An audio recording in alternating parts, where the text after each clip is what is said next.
Hi over the swamplands, Misha and Dianne are watching Santa Barbara. Welcome to week 19 of Misha and Dianne Watch Santa Barbara. Hello. Last night we watched episode 90, which originally aired Monday, December 3rd, 1984. And we pick up with Lionel wanting to show Eden something of Sophia's. Mm-hmm. So he takes her to the museum at night, and Dominic follows with a gun. And they go to an office in the museum, and Lionel puts in a videotape on which he has a collection of photos of Sophia that we saw him looking at once before. It's got clips from her movies, and they end up watching a screen test of hers together. Eden says she doesn't think it's right to be watching this with her mother's lover. She should be watching this with her dad. Mm-hmm. So she asks for the tape, and Lionel refuses. Then he pulls out a document. He tries to invite the Capwells to the raising of the Amanda Lockridge, as far as I could tell. Yeah, that was weird. I think he may have stumbled over his lines a bit, so it wasn't entirely clear what it was. So she leaves, and then Dominic bursts in and demands the tape. Mm-hmm. So, which is a bit confusing to Lionel. At first he thinks Dominic wants money. Did we actually see him give the tape to Dominic? I don't think so. No. No. But we did see Dominic outside the door while the tape was playing and while the screen test was being played, which included a little interview with Sophia, and you could see that Dominic was very moved by it and by the person she'd been back then. Sophia was talking about, wanting to have a dozen children and teaching them about love. And Amy tells Brick that she's pregnant, and he wants to know if she wants to get back together with the realtor, and she says she's not sure, so she says she's going to fly to San Francisco to tell him. And then he shows up on the plane, which she hadn't been expecting, and they go to San Francisco together. She says he shouldn't probably show up at the dinner where she's meeting the realtor, because that would give him the wrong idea. At the Capwell mansion, the study is a mess, a much bigger mess than we saw Mason make. And Cece sees the will is lying there, open on the desk. So he suspects Mason. Yeah. And he finds out from Gina that Mason knows about the adoption. Then he calls Dr. Ramirez to berate him for spilling everything to Mason. And Dr. Ramirez says, he knew already, he knew. So then Cece thinks that Mason might kill Brandon. Did he actually say that? Because I wasn't sure. He did. Did he? He did. Yeah. He said Mason might kill Brandon. So, not sure how that would help Mason get his money back. No, because he's still written out of the will. Yeah, so Cece's gone nuts, apparently. Yeah, Cece seemed very sort of deranged this episode. Well, this is the Cece Mason's been telling us about for months. Santana tells Mason that she's been keeping him at bay because she has thought that she might get back with Cece. And then Mason tells her he knows about Brandon. And he asks her a lot of questions, and is very judgy and stuff like that, as Mason can get. And then she tells him most of the story. She says she won't tell him who the father is, but she says she figured out Brandon was her son when Gina showed up. And then Mason says he wants to be the father of her children. And then he has a flash of seeing Channing's picture in her wallet. So I think maybe he's putting together that maybe Channing is Brandon's father. Yeah, it would make sense. Cece phones. Mason picks up, and he warns Mason not to lay a hand on Santana or Brandon. So then Mason tells Santana he loves her and has to have her, and she says she doesn't know if she feels the same way. And he says he'll make her forget her other lovers. And just to undercut that, he tells her he'll be a much better lover than Channing. So that's not really a good way to make her forget Channing by bringing him up. Yeah, it just made me feel like Santana really needs to move somewhere else and meet other men. Because Non-Capwells? Non-Capwells. And it kind of, I found the episode really brought to light sort of what I find a bit creepy is her having relations with two brothers and their father. Mm. You know, kind of within, well, I mean, with Mason and CC, it's been within quite a relatively short period of time. Mm-hmm. So, yeah, it just made me feel that maybe Santana needs to look for new horizons for her relationships. I think Rosa and Ruben would agree. Yeah. And that was pretty much all that happened.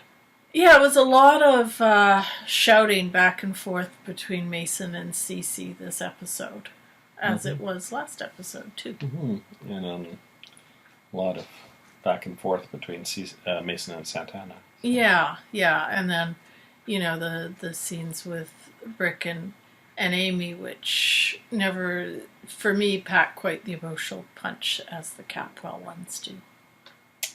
So, I guess we will be back after we watch episode 91. Yeah. Bye. Welcome back. Hello.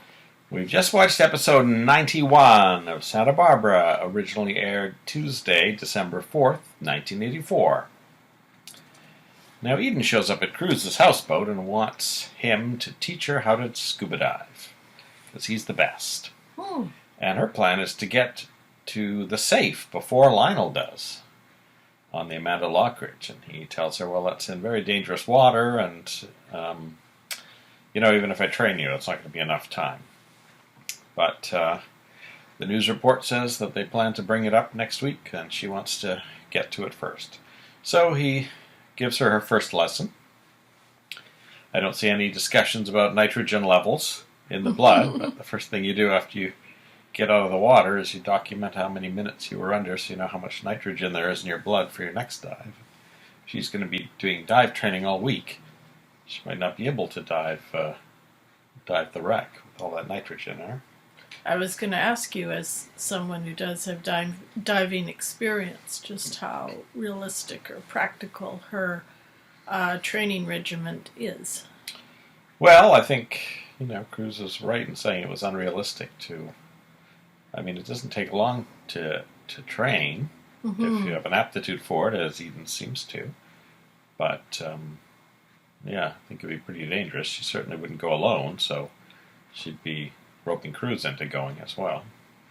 And I guess the other question I would have, and I don't know if you would know anything about this from your scuba diving experience, and if that would be anything they talked about, but just what kind of implications there are for her in exploring this wreck and taking anything from it. I would think that would be highly illegal if it's still legally owned by the Lockridges. I think Eden is of the opinion that she doesn't care if it's illegal, but if it is a wreck, it might be, I guess I assume Lionel's laid a claim to it, so. Yeah. But wreck diving is, when you take your diving certification, you first do your open water, which is, nice, clear water down to, certain depth. Wreck diving is completely different. I mean, you may not even be able to do it with two people because you need a rope that you take in with you so that if there's no visibility, you can follow the rope back out, and someone's got to man that rope, and you've got to be diving in pairs. So I think you'll need at least 3 people or even 4 because the guy manning the rope needs a partner as well. So, I'm not sure how feasible it is for Eden to go down there. So, after the lesson, they have a brief moment of physical contact, and just when you think they might kiss, Cruz says, why don't you go home and have a filet mignon like you do every night, and I got some work to catch up on. Yeah. So, she's annoyed by that. She leaves. Yeah. He runs after her, and then when he opens the door, she says, I'll mail you back your wetsuit. Yeah, because she had left her, she had a big sort of overcoat thing, and he ran out after her with it. She flashed him her bathing suit at the start, so perhaps she was expecting that this could end up more romantically than it did at the end. Mm-hmm. Also, I had a question. He had the scuba suit kind of ready for her. I would think that's a piece of equipment that you would have to get fitted a little bit. Would that? I don't know. They're pretty much just small, medium, large. Mm. So he might have had. I don't know if you'd use a wetsuit though in that cold water. Might have to use a dry suit. I don't know. We definitely up here in Vancouver have to use a dry suit. Maybe California in November isn't that cold, but I suspect it is. I guess it would depend how deep they were diving as well. Not really. The water takes the heat out of you really quickly. So. Amy and Brick meet Jeff Barber. Amy's as big of a jerk as we remember. Yes. And once Brick cottons onto that, he doesn't let Amy tell him that she's pregnant. Decides it's best that he doesn't know. Well, as he explains, he wouldn't take responsibility really anyway. He'd probably fight her on it and make it difficult. And you can imagine also, you wouldn't necessarily want someone like that tied to you in your life if you're trying to make a family, you know. So Brick tells her he's got to stay in San Francisco because when he booked his ticket, there wasn't a return ticket available till the next day. And then Amy has said that she had left her flight open-ended too, so she doesn't actually have a reserved seat either. So realizes that if it's already booked solid, then she's going to have to stay too. So they pool their money and they just have enough to pay for lunch and a cheap motel, and they have $8 left over for a cab the next morning back to the airport. So they have some hijinks in the lobby of the hotel and end up pretending that Amy is 9 months pregnant to try and get a room because there are several conventions in town. And they end up in a room, and Brick offers to sleep on the floor. It's quite a small bed. It's like a twin bed, it looks like. It's a lot like the room that Lakin and Ted had. Yeah, I think their bed might have been a bit bigger, though. It seems like that was a very tiny bed that Amy was on. But I actually kind of enjoyed this interaction between them. I liked the scene after they had finally gotten rid of the clerk. Yeah, and I liked it when they were in the restaurant and Amy's former flame had left. And they were sitting there counting out their money and trying to figure out what they were going to do for the night. Now, Summer tells Warren that he's not romantic enough. So he hides in the museum until after closing and surprises her with a picnic. And this was really charming, but I kept thinking to myself in the back of my mind, is Lionel still being held at gunpoint by Dominic in a back room at the museum while Warren is laying out a picnic for Summer? Yeah, because I totally forgot about that part of it, but I did kind of think, is Lionel still there? Yeah. And I forgot about the gunpoint with Dominic part, but yeah. Yeah. So. Interesting. Maybe something got cut. Well, yeah. Well, I'm sure we'll find out, where Lionel is next episode or the one after. But it was a charming scene with Summer and Warren. Now Kelly's lying down at the Capwell living room, I think. Couldn't see if it was the one with the big fireplace. It looked like the small one with the couch. Maybe the one where Cruz was recovering that one time. And she's wondering why Cece hasn't had Mason arrested yet. I don't really know what Cece's answer was to that.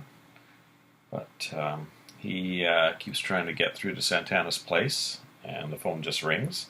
So eventually he decides to go there himself. Yeah.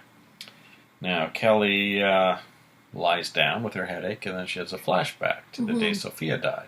She remembers being on the stairs with her doll, and Mason and a woman's voice that I didn't recognize saying, "Oh, what are we going to tell the children?" And then Kelly drops her doll down the stairs, and Cece comes, and it's Charles Bateman with his hair dyed black. Yeah, and it's kind of gauzy, so it's yeah. And he gives her doll and says, "Mommy's gone on a long trip." Yeah.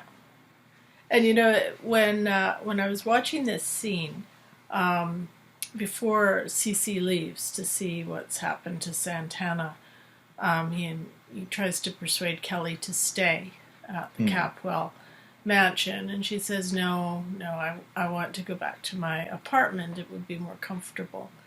And I kept waiting for her to say, "And Joe's there waiting for me too," and she never mentions Joe at all. He's not mentioned at all in this episode. I feel like if it had been a few weeks earlier, that would have been a prime motivation for her. But now that he's been cleared of charges, it doesn't seem quite as urgent. And anyway, she does just end up lying down with an aspirin at the Capwell Manor. I did notice that little shift in emphasis. She does say, "What's wrong with me?" when she wakes up from her flashback or dream or whatever. So I think maybe there's something.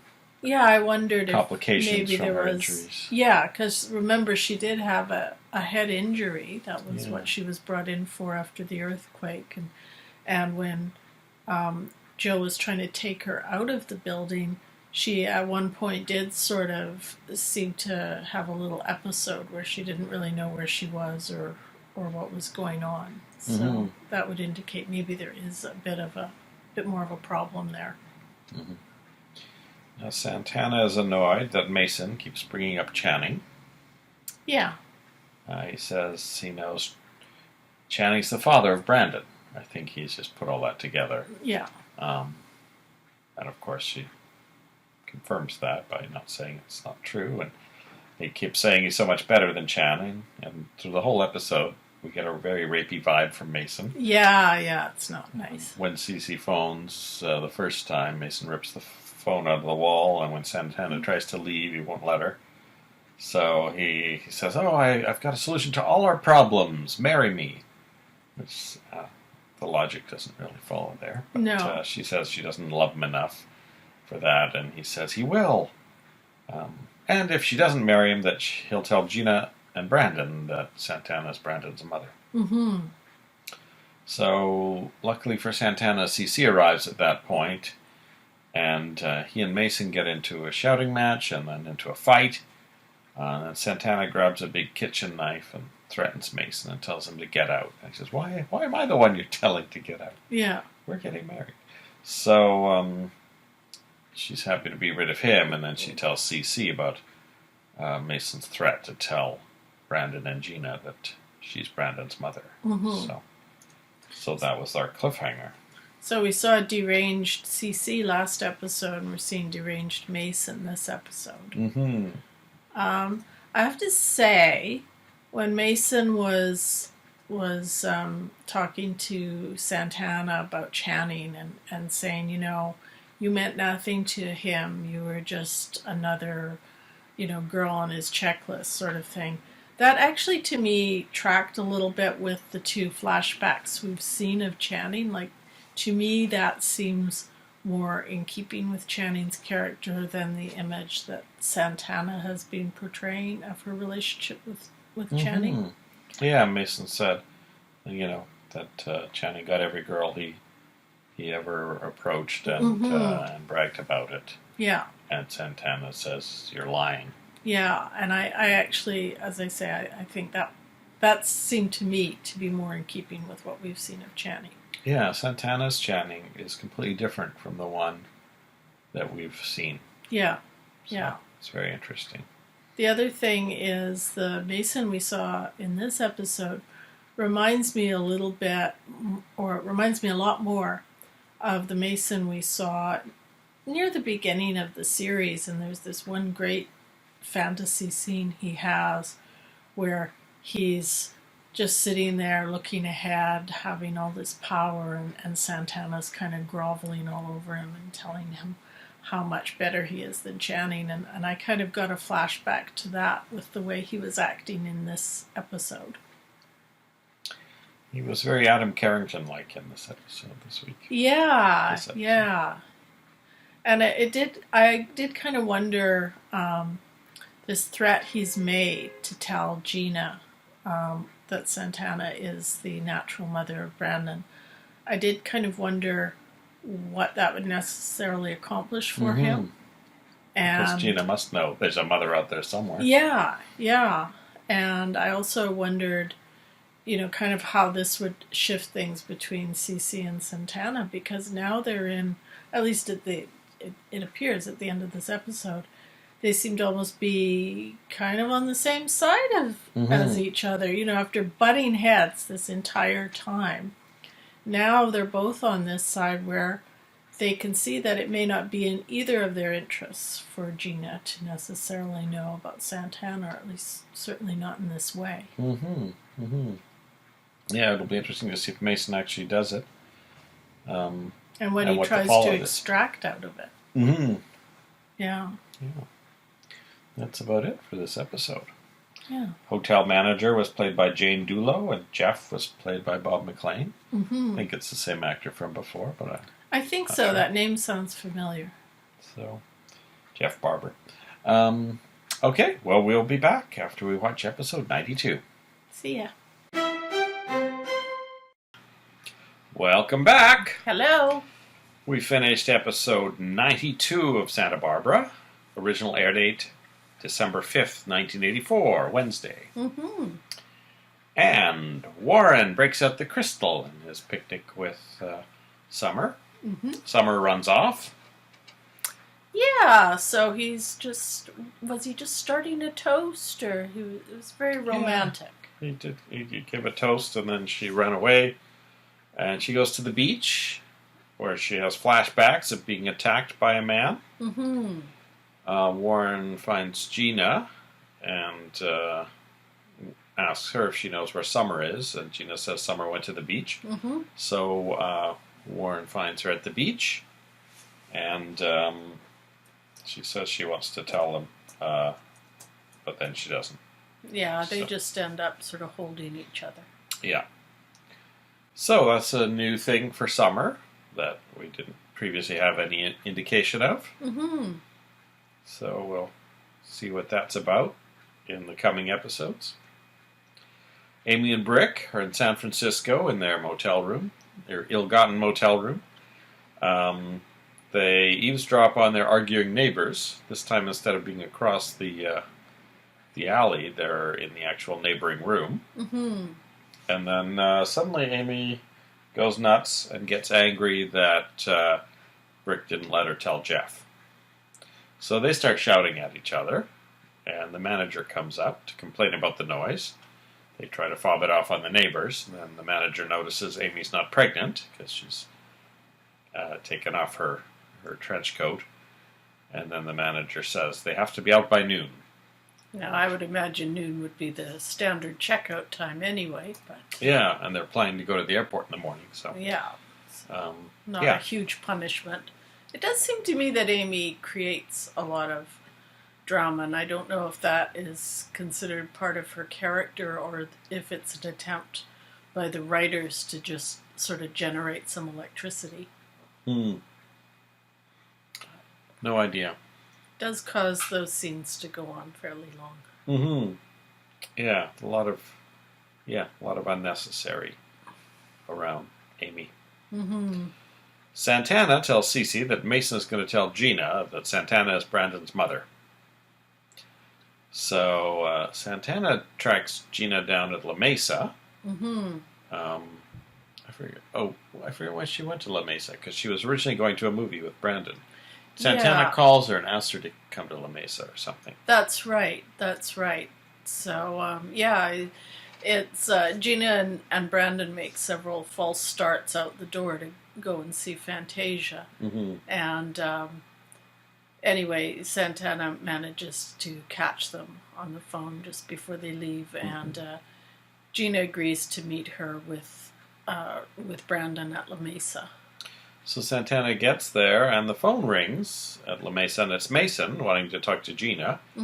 And Santana begs Gina not to answer it, but she goes to talk to Mason. So then Santana starts getting all weepy over Brandon, and tells him that she loves him, and then she decides that if she just left town, maybe Mason wouldn't tell anyone, which is a bit weird because he's already on the phone with Gina. Or maybe it wouldn't cause any further problems or something. But she just leaves La Mesa and says goodbye to Rosa and Danny, and leaves a note for Mason and grabs a bag and leaves. Yeah. I thought it was kind of odd, actually, in this whole sort of part of the scene where, Mason's trying to find them, so Santana has successfully gotten Gina and Brandon to La Mesa and is just starting to have a conversation with them. And Mason goes back to the Capwell house looking for Gina so he can tell her. And, of course, they're not there. And so he asks Rosa where they are. And for some reason, which I don't really entirely understand, Rosa tells him. And I don't know why. I mean, she's done this a few times to Santana now, where Santana's asked her not to tell anyone, and she just immediately turns around and tells the very person that Santana didn't want to know. So, yeah, I just found that kind of odd because it seemed to me that Rosa could have made a little more effort into pretending not to know where she was. Mason bursts in and demands to know where she is, and Rosa says, "Don't talk to me like that, Mason." Yeah. But then she ends up giving up the information. Yeah. So, and Cece tries to talk Mason out of telling Gina as well. And then then Cece goes off to try and get there before Mason. And he's got the radio on in the car, and the announcer says, "The Amanda Lockridge is back in the news today." So, Cece's a bit annoyed by that. Mason arrives at La Mesa, and he starts chatting with Brandon. And Brandon says, "Oh, tell about the time you saved my life and gave me mouth to mouth." So, anyway, Mason's heart melts, and he can't bring himself to tell them either. So, Cece shows up and gets angry with him for telling them, and he says he didn't tell them and leaves. And he goes back to Santana's place to apologize, and she won't answer the door, but her door seems to be unlocked. So he walks in and sees that it looks pretty cleaned out, and there's the note from Santana saying she's left town. So he checks into the presidential suite at the Capwell Hotel where they have a lot of brandy, and starts drinking and rereading the note. And I guess two things about that. First of all, it does seem that whatever his problems with CC, that Mason does feel comfortable enough to go to a Capwell hotel and stay the night or for the foreseeable future, which we kind of discussed a couple episodes ago, whether that would be an option for him. And the other thing is, I really, really want Mason to find that secret room and use it for his own devious purposes. As I said last time, I would think that would really be a good fit for Mason to use that room. I would think that CC spends more time on the oil part of the company personally. And the hotel, Eden's running it and a bunch of other people. I bet Mason, could just go there without CC ever finding out. And if Eden doesn't find out, he's probably got a lot of people working there who would just look the other way if he said, "I need to be up there." Yeah, that's just true. Don't tell my dad. Yeah. So, you have won $5 for guessing that Santana was the next person to leave the show. And there's your other $5 from when you guessed David Hasselhoff would be the guest star. I've earned $10 today. Yay! And I can remember being very annoyed originally that Santana just left after all this build-up of her coming to Santa Barbara to get her son, and then just abandoning it. Yeah. And, this time around, knowing it was coming, I was a bit better able to, follow the logic of why she's leaving town. And I think, it does make sense that Brandon loves Gina and that it would mess things up. So, but she does say, "I'll be back" to Danny or Rosa. Yeah. So, yeah. So, you definitely seem to be taking it better than you did rewatching Dane Witherspoon's last hurrah as Joe Perkins. Well, I have to say, I really liked all the Santanas. I don't think there was ever a casting misstep in any of the Santanas. Mm-hmm. So even though Ava Lazar is my favorite Santana, I think they were all great. So, so yeah, who do you think we'll leave next? Oh, wow.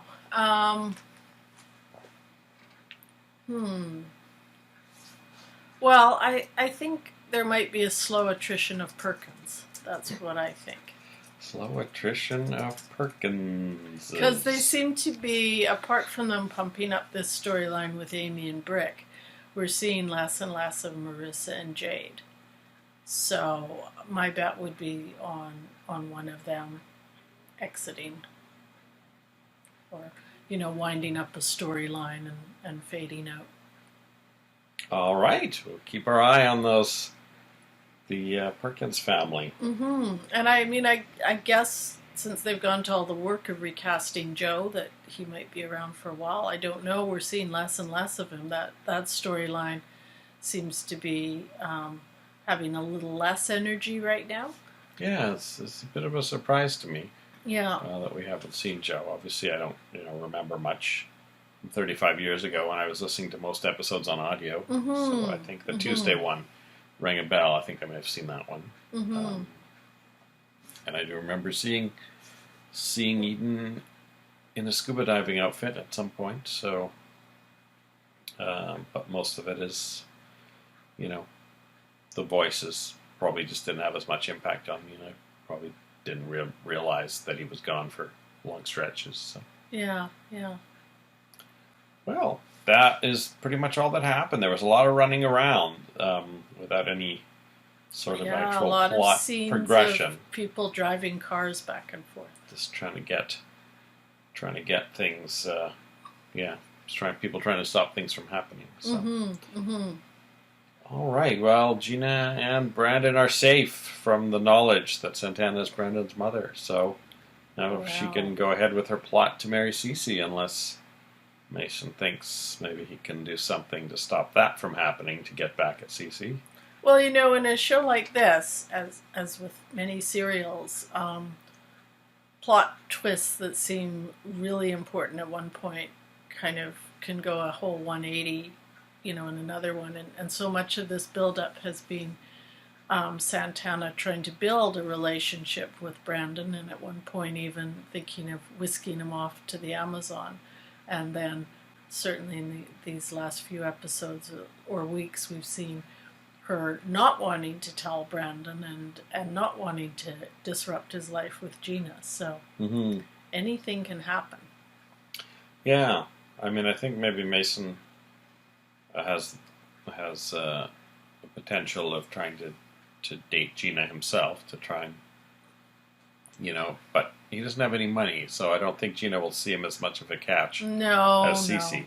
No, she's got her. She's pretty focused on what she wants, I think. Yeah.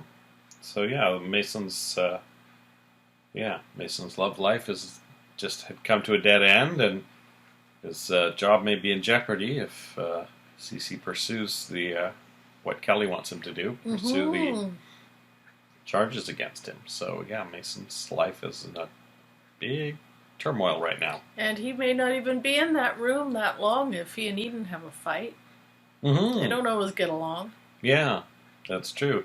I don't know if Eden knows the secret yet. No, just Kelly and CC do. So he might be able to get her to let him stay there for one night. But and Peter Flint could come out of that coma. That would be fun. I do miss my Peter and Mason conversations. And we'll see what kind of information Veronica can dig up on Eden. What kind of information Cruz can dig up on Lionel. Yeah, should be exciting. Yeah. So we'll be back after we watch episode 93 of Santa Barbara. See ya. This week's spotlight is on Ava Lazar, who played Santana Andrade, number 1 on Santa Barbara.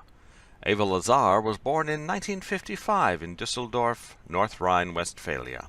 In 1992, she married John Tarnoff, with whom she has one child, Jessica. Lazar's first credit is a 1978 episode of Fantasy Island. Before Santa Barbara, she made other appearances in shows such as Chips, Heart to Heart, Dynasty, and Gavilan, as well as the films Rocky II and Night Shift. Beginning with episode 1, Lazar appeared as Santana Andrade, whose son had been taken from her by his grandfather, in 78 episodes of Santa Barbara. Her final episode was number 92. After Santa Barbara, Lazar appeared in the A-Team, The Fall Guy, Riptide, and Beauty and the Beast. Her final credit is 2000's Mike and Claw. She has worked in marketing for a high-end hospitality design firm, as well as an LA staging company. She earned a master's degree in spiritual psychology and has a company called Defining Lives, where she acts as a transformational architect, helping people design a life they love. We are back! Hello! We have watched Thursday, the 6th of December, 1984. Santa Barbara episode 93. Mm-hmm. Now Lionel tries to go in to see Peter, find out what he knows about Channing's killer, but Dominic manages to get him trapped in the elevator at gunpoint. Lionel's first question is, what did you do with my tape? Dominic says he destroyed it, and then Dominic escapes. So we now know that Lionel and Dominic did make it out of the museum. Yep. And that Dominic made it out with the tape. Mm-hmm. It's a very interesting gap in the story. Maybe that episode ran long, and so they just cut it early. Yeah, maybe. Now, Ruben. Finally, another Ruben and Cece scene, which I had enjoyed last time a few weeks ago. Those too. I wrote down a lot of his dialogue. It was really good and moved things along quite rapidly. He asked Cece what he had to do with Santana leaving, and Cece protests about everything, but Ruben is quite angry. He says, but he's underplaying it, but he's like, I couldn't help but notice that Gina DeMott has become a part of the household. Mm-hmm. He also says, is it possible that, as with Santana, you will feel that Rosa and I are a burden to your household? Mm-hmm. And if you don't want Santana around, why would you want the boy's grandparents around? Mm-hmm. Yeah. He says, you made her give up her son, you made her give him up for adoption. I have great cause to be concerned with the way you are treating her. I like these scenes because I think Ruben has justice on his side. He's got a real moral weight to his conversations with Cece, especially around the way Cece has treated Santana and the way Cece handled and continues to handle the adoption. And it's someone standing up to CC in a way that really only Mason and Kelly have done. And Mason's is always, got a lot of baggage associated with it. And Kelly's kind of underplays hers a little bit because she knows CC can't really get mad at her. Well, and also Ruben is in a really unique position on this show because although CC is his employer, he's also really the closest character we have to being a peer of Cece's. Mm-hmm. They're the same age. They both have large families. Their families are interconnected in ways Ruben only learned during the run of this series. But Ruben is, we assume in the same age range as Cece, has had played a similar role as patriarch in his family. Mm-hmm. Even though he works for CC, they are in some ways, I think Ruben is in some ways the most equal to CC. Mm-hmm. And he's not scared of losing his position, and he actually finishes up his conversation with Cece by saying that after he's talked to Santana about exactly what happened, he and Rosa will decide if they will continue working for her. Yes. So Cece has absolutely no power in this. No. And Ruben is completely justified in everything he said. So I really, enjoyed that last Ruben-Cece encounter a week or two ago, and I was happy to see another one. Yeah. And we heard a long time ago, near the beginning of the series, when Cruz was first introduced, and we saw him have that discussion with Danny about how Ruben was his role model. And we Mm. see that Cruz actually handles his relationship with CC in a similar way. Although he's employed by CC, he Mm-hmm. never fully makes himself dependent on CC. That's He a good makes it point. clear he can leave at any time. He also carries a moral weight to him. Similar, it's different because he's in a different character, in a different position, but that same kind of gravitas that Ruben has. So I don't know I don't know how much this would have been planned, but or how conscious it is, but I definitely do see in Cruz's stance being built on the model that Ruben has presented. Mm-hmm. Mm-hmm. Now Eden has been taking her scuba diving lessons from Cruz, and has Veronica come over to the houseboat so that she can dictate some work for her while she's not in the office. And she mentions that she plans to dive the Amanda Lockridge before Lionel can. Now Cruz points out it would be illegal. It would probably be illegal, he says, to steal anything off that boat. Mm-hmm. And Lionel later does confirm that he has the salvage rights to the Amanda Lockridge, and that anyone else diving it would be prosecuted. And that's something we had contemplated a little bit in one of our previous podcasts as well. So Veronica phones Lionel and says she needs to tell him something. Augusta is jealous right away over this mysterious phone call, but Lionel claims it was Norman, their accountant. Then Norman really phones to say that the Lockridge stocks have been traded in a very interesting way, and he actually says that some of the trades have been very successful. Mm-hmm. So Lionel and Augusta discuss this, and Lionel doesn't think Minx did it herself. Mm-hmm. So that really concerns Augusta. She fears that Minx has turned over the Lockridge portfolio to an outsider. Which she has. Mm-hmm. So Veronica goes to Lionel's boat to tell him about Eden's plan. And then he gets his men to scout out the ship that Eden has hired. He asks Veronica to find out more from Mason about Channing, so he pretty much sends her over to the Capwell Hotel for another date with Mason. And then, next thing you know, Lionel's men have captured Eden. Mm-hmm. And he pretends he doesn't know it's her for a while, just pretends that they caught a trespasser who's somehow got blonde hair and the same swimsuit Eden had last time. And then at the end, she takes off her mask and he pretends to be shocked that it's Eden. Brick Wallace wakes up on the floor of his Carlisle Hotel in San Francisco. Mm-hmm. And while he's in the shower, Amy calls Jeff and tells him that she's pregnant. So Jeff comes over and says that he doesn't want anything to do with her in any way. He had a vasectomy, and what kind of scam is she pulling? And Brick ends up punching him. Mm-hmm. And then we see them fly back to Santa Barbara, and he says he'll support her. Mm-hmm. And Augusta's there to pick him up at the airport. Mm-hmm. And she has a few disparaging remarks to say about Amy. And then asks Brick if he's noticed anything. We're trying to figure out who Minx might be getting to trade stocks. Have you stopped at any places where she's gone in, that might have some financial planner or something? And Brick says, nope, don't know anything about it. Which was part of his deal with Minx. Yeah. No one should know.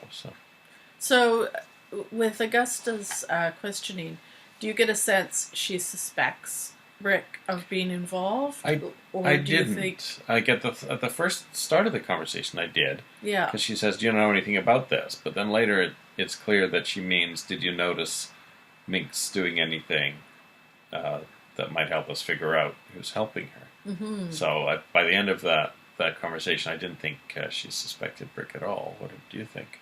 Yeah, I found it hard to tell, but I do agree with you that at this point, I think Augusta's always very sort of skeptical about Brick and is still sort of wondering why he's there and what Minx is up to in hiring him. But I don't think she would necessarily connect the dots. I don't think she would see him, and really Minx is being quite careful not to present him as someone who would have the skills to manage a stock portfolio. I think maybe if Warren was Yeah. in, he might put it together. Like maybe if Lionel and Augusta mention this to Warren, he might put it together with what he's witnessed. But I actually find this whole thing quite fascinating because I was thinking as I was watching this just how badly run the Lockridge stocks must have been, that the fact that they showed a small improvement means everyone's suspicious. I mean, really, the family is lucky to have anything. If Minx can't manage money and Lionel can't manage money, and Warren has never really had a chance to prove himself. I mean, how long have they been tanking? Yeah, well, Lionel's probably been siphoning a lot for his projects too, right? So some of his investments may not have been for long-term growth, but just for, to be able to get some short-term cash to finance his next venture. So that may be part of the reason they haven't been doing as well as they could have. Also, I was wondering, it would seem to me, we've gotten the sense, to a certain extent, from CC's dealings that, I mean, he's obviously the boss, and he has made sure Mason was educated and capable of managing a lot of things as well, and Eden is seeking to prove herself too. But I've always gotten the sense that CC has a lot of people kind of running his operations as well to keep an eye on things. And I don't get that sense at all with the Lockridges. It just seems to be we've never seen anyone other than a chauffeur working for the Lockridges. Yeah, yeah. Because I think even a lot of, certainly non-wealthy people would maybe try and get a bit of financial advisement or whatever. I don't think that's unusual. It's kind of interesting that is so unusual in the Lockridge house. Mason finds out that Peter Flynn might be waking up from his coma soon. Yeah. Then he's spotted by Eden packing his boxes. She wonders why he's moving out. She assumes it's his idea, and Cece comes in, and Eden doesn't see him, and Mason starts saying all these negative things about Cece. Eden just kind of, lets him get it out, and then she's shocked when she realizes Cece was in the room the whole time. But they don't have time, really, to get into a huge argument, because Cece decides to check on Peter, because he thinks that's the fastest way to get Mason into jail. It's just for Peter to give a proper statement, and finds out that, he's coming out of his coma. Mason has his meeting with Veronica, where they have a toast, and, he pulls out the champagne, so, yeah, I don't know if it's kind of a date or if she's just showed up, but he thanks her for what she did on Cece's birthday, where she covered for him on the tape. Yeah. But I think we forgot to mention this, but Mason tells Cece, either in this episode or the last one, that everything he said on the tape on his birthday was actually him. Yeah. I think we forgot to mention that. So he had admitted to Cece that all that stuff about him being like Hitler was definitely from him, and that he still agrees with it. So. I'm wondering if that was a little bit part of Lionel's thinking when he had Veronica cover for Mason during the big reveal of the tape. If that was to win Mason's trust in just this kind of situation. Maybe. We'll see if Veronica gets anything useful out of the Capwells at all that Lionel can use. So then, I guess, with Santana out of town, Mason tries to turn this into a date, starts asking her why she's not married, and she turns it around and says, "Why aren't you married?" Because, he mentions, at her age she should be married. He's around the same age as her. So that's a short meeting, and then Mason decides that Peter needs to stay in his coma. So he calls in a false death threat on Peter. He doesn't call him a death threat, but he calls in to say he's received a death threat on Peter, and to put him under guard and not let anyone see him, not even the people from the DA's office. And then he shows up with a private ambulance and has Peter whisked away into the ambulance. And Cece comes running in, excited that Peter's waking up, and the nurse says, Mason Campwell took him out of here in a private ambulance, and we have no idea where he's taking him. So then we see Peter waking up in the ambulance, and he sees someone's got his drip line in his hand, and the camera pulls back, and it's Mason. Mm-hmm. He welcomes Peter back to consciousness. He says, "It's just you and me, Peter, just you and me." And I'm certainly looking forward to that exchange that comes after that. But I do wonder a bit, and I'd love to hear your ideas on this, what really Mason's going to get out of this, because he's been so visible about snatching away Peter. Mm-hmm. There's going to be so many witnesses. If anything happens to Peter, it's going to be on Mason. He's doing it on, as if there was a death threat on Peter's life. So I think he's playing just to keep Peter segregated from society until hopefully he succumbs to his injuries, I think, maybe what he's thinking. So he might check him into some private hospital somewhere and pay off some doctors. That wouldn't surprise me if Mason's already got some doctor on a payroll somewhere that's, just like his version of Dr. Ramirez, where he can say, Dr. So-and-so, I need you to lock this patient up for me with no questions asked, and don't let anyone see him. So, they've got to be headed somewhere in that ambulance, so I assume they'll get there in the next episode or two. So we'll find out. I guess, you'll have to do something with him. It just, I guess I was just wondering, I can certainly see where, from his point of view, it is crucial that Peter kind of stays off the field, but on the other hand, it does seem to be something that's going to take a lot of effort to sustain. Mm-hmm. Well, we'll see exactly what he does with Peter when we watch episode 94 of Santa Barbara. See ya. Welcome back. Hello. We finished episode 94 of Santa Barbara. Original air date Friday, the 7th of December, 1984. Mm-hmm. This is the last episode of week 19. Lionel sends his men away, leaving just him and Eden on the Lockridge yacht. He tells Eden she's his prisoner. She says, "On the contrary, Mr. Lockridge, you're my prisoner." And he says she's the most desirable creature on the earth. She picks up a big crowbar and says he'll soon be the deadest creature on earth. That was a good line. She tells him not to touch her, which she's done before. He says we don't have to touch each other. He starts getting really close to her. Then after the commercial break, she says, "Touch me." So he touches her face, and then she changes her mind and puts on a robe. Then he puts on some music. And he tells her a whole lot of things, such as she's denying her innermost passion. And he says his lines sound like a drunken businessman at a bar, says Eden. And he says, "Well, Sophia used them on me." Then Eden says, "I really want it, but I can't. I can't with you. You love your wife and you love my mother. I just can't share you." So then he asks if she expects him to leave Augusta. She says he would have to. Mm-hmm. And he says, "If there were 1 ounce of feeling in your voice, I'd believe it." And then the captain knocks and says they've docked.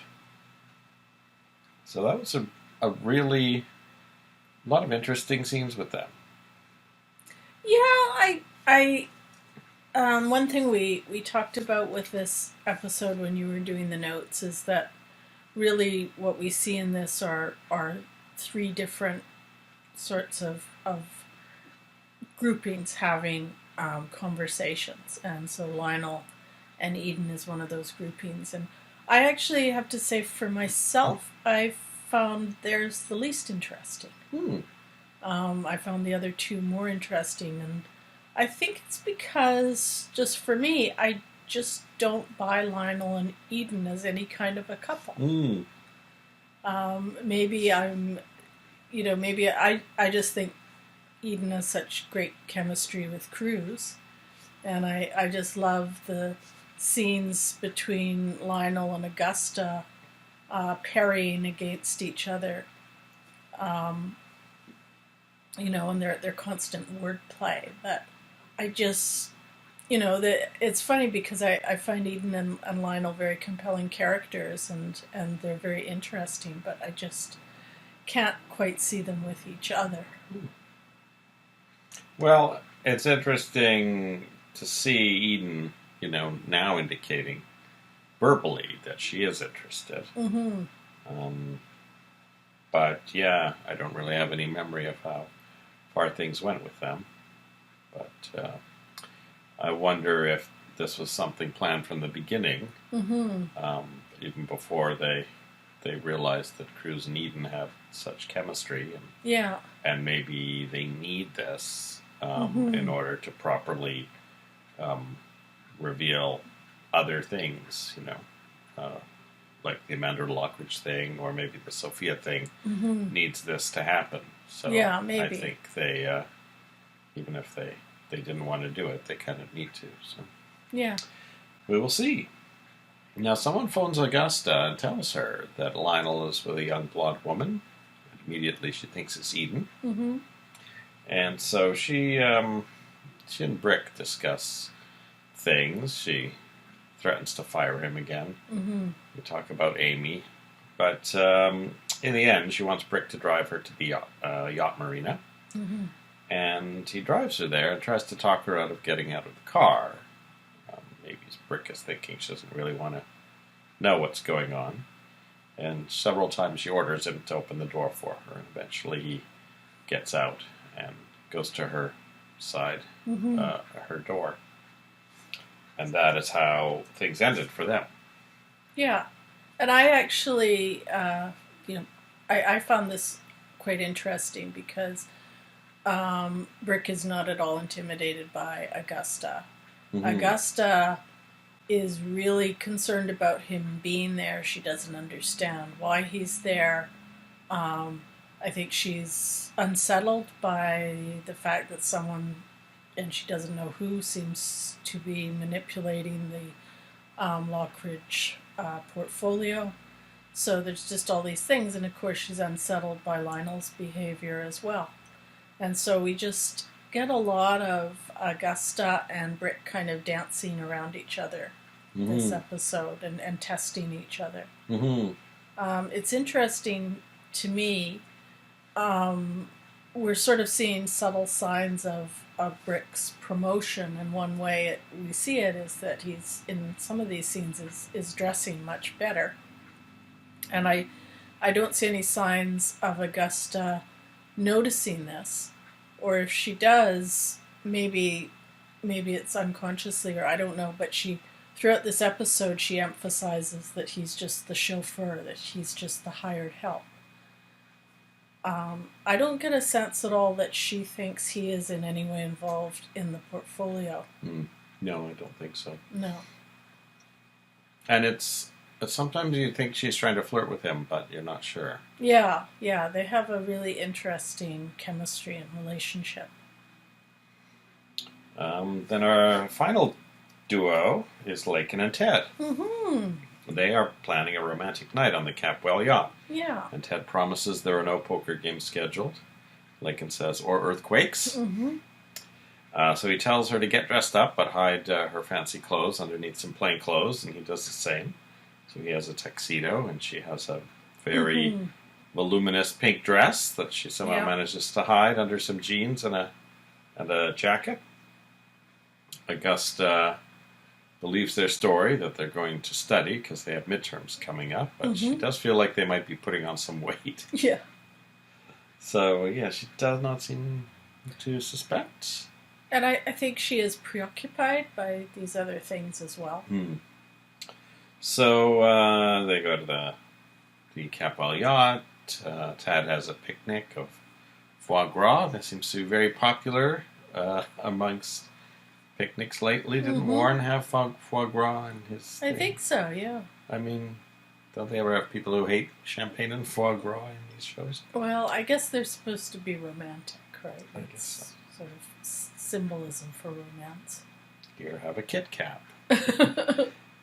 So they have their dinner, and then they dance, and as they move to the bed, Lakin asks Ted to close the curtains, and when he does, he sees Eden getting off Lionel's yacht. Yeah. And then Lakin comes to the window, and they see Lionel getting off, too. And she says, "Your sister and my father?" Yeah. And that's the cliffhanger for them. So obviously that seems to be a bit of a buzzkill for Another Ted and wrench Lakin. thrown in the Ted and Lakin attempt to get together.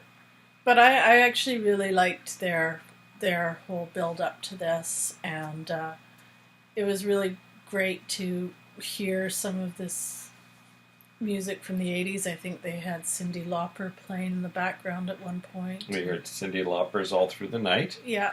We heard Hold Me by Teddy Pendergrass and Whitney Houston. Mm. And then we heard Nobody Loves Me Like You Do. Mm. Yeah. Which I think we've heard before.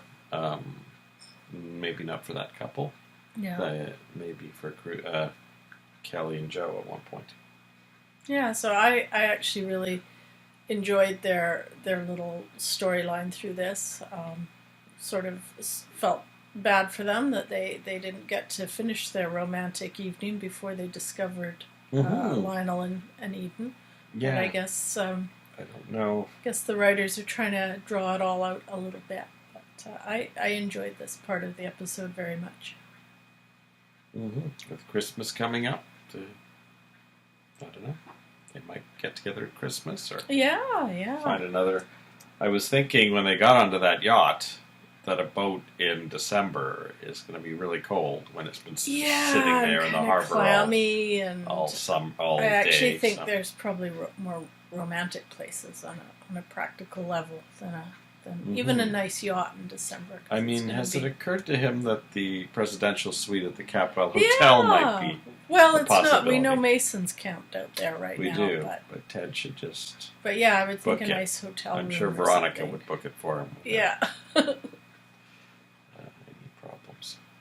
And those were the three pairs of people. Only six actors in this episode. So it's interesting. Yeah. Quite an format. interesting structure this episode. So as far as we know, Mason and Peter are still speeding in their private ambulance to location unknown. We don't know where Santana's gone. I don't know. I assume she does reappear on the show, but I don't know when that is. And I guess the Capwell thing has been cleaned up. I guess the earthquake damage has been cleaned up, at least at the Capwell It looked like house. it looked like it in the I Lockridge didn't house. know if they did any remodeling. It looked I think similar to the parts we've I seen. think I remember reading somewhere they took the opportunity to remove some of the pillars from the set, but I haven't really been paying enough attention. Probably a few removed that we haven't really noticed that they're missing because we haven't noticed them. Hopefully Sally's okay. Yeah, Sally. Hopefully Dr. Tony's okay. So we will be back next week with week 20. Only 3 weeks away from the end of the first year of Santa Barbara. Wow. So we'll have a lovely Christmas, and then we'll be into the new year. And I assume, now the November sweeps are past, Kelly and Joe's wedding, next opportunity would be the February sweeps, I guess. So that's 3 more months to wait. All right. So we'll see you next week. Thank you for joining us. Bye-bye. Bye.